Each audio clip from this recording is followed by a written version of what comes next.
안녕하십니까, 김주성입니다. 함께 읽는 성경 말씀 시작합니다. 지금 읽을 말씀은 여호수아 20장입니다. 제목은 부재 중의 실수로. 모세가 들었던 도피성에 관한 명령은 여호수아가 가나안 땅에 들어와 정착한 이후에 드디어 시행되게 됩니다. 도피성으로 선정된 성읍들은 부지 중에 살인한 자가 그리로 도망쳐 오면 성읍에 받아들여 거주할 곳을 제공해야 합니다. 부지 중에 실수로 사람을 죽인 자가 피해 보복자로부터 살아남으려면 도피성으로 도망해야 합니다. 살인자는 도피성에서 보호를 받되 부지 중에 실수로 일어난 일이라는 판결을 받으면 살 수 있었습니다. 도피성은 피난처를 상징하고 있었습니다. 여호수아 20장 1절부터 9절까지 낭독합니다. 여호와께서 여호수아에게 말씀하여 이르시되 이스라엘 자손에게 말하여 이르기를 내가 모세를 통하여 너희에게 말한 도피성들을 너희를 위해 정하여 부재 중에 실수로 사람을 죽인 자를 그리로 도망하게 하라. 이는 너희를 위해 피해 보복자를 피할 곳이니라. 이 성읍들 중에 하나에 도피하는 자는 그 성읍에 들어가는 문 어귀에 서서 그 성읍의 장로들의 귀에 자기의 사건을 말할 것이요. 그들은 그를 성읍에 받아들여 한 곳을 주어 자기들 중에 거주하게 하고 피해 보복자가 그의 뒤를 따라온다 할지라도 그들은 그 살인자를 그의 손에 내주지 말지니 이는 본래 미워함이 없이 부재 중에 그의 이웃을 죽였음이라. 그 살인자는 회중 앞에 서서 재판을 받기까지 또는 그 당시 대제사장이 죽기까지 그 성읍에 거주하다가 그 후에 그 살인자는 그 성읍 곧 자기가 도망하여 나온 자기 성읍 자기 집으로 돌아갈지니라 하라 하시니라. 이에 그들이 납달리의 산지 갈릴리 게데스와 에브라임 산지의 세겜과 유다 산지의 기럇 아르바 곧 헤브론과 여리고 동쪽 요단 저쪽 루벤 지파 중에서 평지 광야의 베셀과 갓 지파 중에서 길앗 라못과 므낫세 지파 중에서 바산 골란을 구별하였으니 이는 곧 이스라엘 모든 자손과 그들 중에 거류하는 거류민을 위하여 선정된 성읍들로서 누구든지 부지 중에 살인한 자가 그리로 도망하여 그가 회중 앞에 설 때까지 피해 보복자의 손에 죽지 아니하게 하기 위함이라. 여호수아 20장 1절부터 9절까지 낭독했습니다.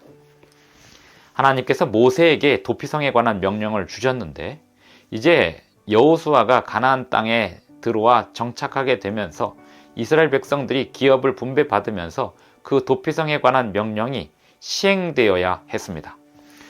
여호수아 20장 2절에 보면 이스라엘 자손에게 말하여 이르기를 내가 모세를 통하여 너희에게 말한 도피성들을 너희를 위해 정하여 부지 중에 실수로 사람을 죽인 자를 그리로 도망하게 하라. 이 사고 많고 죄악된 세상에서 실수로 벌어지는 살인 사건에 대하여 하나님께서 그 살인자가 살 수 있도록 제도를 만드셨으니 그것이 도피성 제도였습니다. 부재 중에 실수로 살인하는 경우는 어떤 경우였을까요? 성경에 나와 있는 예시처럼 나무를 베러 도끼를 들고 산에 갔는데 그 도끼날이 빠져나가서 그것이 우연히 어떤 사람을 쳐서 죽게 되었을 때 전혀 고의가 아니고 실수로 사람이 죽게 되었을 때 그러한 상황에 살인자는 그 죽은 자의 가족들이나 죽은 자의 지인들로부터 피해 보복을 당할 수 있는 상황이 되게 될 것입니다. 그런 상황에서 이 살인자는 자기가 고의적으로 살인한 사건이 아니기 때문에 도피성으로 얼른 피해서 자신의 사건을 이야기하고 판결을 받을 수 있게 되었습니다. 그것이 도피성 제도였습니다. 하나님께서 이 이야기를 모세에게 전달하시고 여호수아에게 다시금 전달하시면서 이 도피성 제도의 중요성을 나타내시고 있습니다. 이것이 여호수아 20장에서 기록된 것이고 실제로 도피성으로 선정된 성읍들까지 성경에 기록되어 있습니다. 이것은 오늘 우리에게 어떤 교훈을 주고 있을까요? 이 세상에서는 어쩔 수 없는 사고들이 있습니다. 이 세상에서 우리 인간의 견지에 봐서는 이해할 수 없는 사건과 사고들, 그리고 부재 중에 사람을 죽이게 되는 사건들도 있을 수 있습니다. 예나 지금이나 그런 일들은 언제나 있습니다. 죽음이 존재하는 한, 그리고 고통과 상처가 존재하는 이 세상이 지속되는 한 계속 그런 일들이 있을 것입니다. 이스라엘 백성들은 하나님께서 모든 제도를 만드시고 정비하시고 주시는 사회에서 살았기 때문에 그 가운데 도피성 제도를 유지하며 그것을 운영할 수 있었습니다. 하나님께서 이스라엘 백성들에게 주시는 모든 제도가 다 온전하게 시행되었다면 정말 이상적인 국가가 되었을 것이고, 그 이상적인 국가가 주변의 많은 나라들에게 계속해서 큰 영향을 미치며 살 수 있었을 것입니다.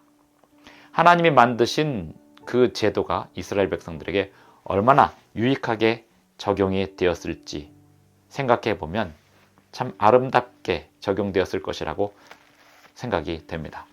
하나님 이스라엘 백성들에게 그 시대에 맞는 제도를 주셨던 것처럼 오늘날 우리에게도 우리 시대에 맞는 제도와 법들을 주시며 운영하시고 있을 것입니다.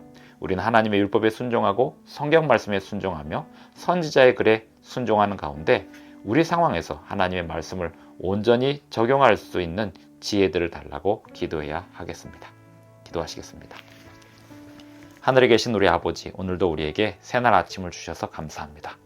오늘을 살아가는 지혜를 주시고 오늘 이 세상에서 하나님을 알지 못하는 사람들 틈에서 주님의 법도와 율례를 어떻게 적용하며 살 수 있을지 끊임없이 지혜를 부어 주시옵소서. 예수님의 이름으로 기도합니다. 아멘. 감사합니다. 오늘도 행복한 하루 되시기 바랍니다.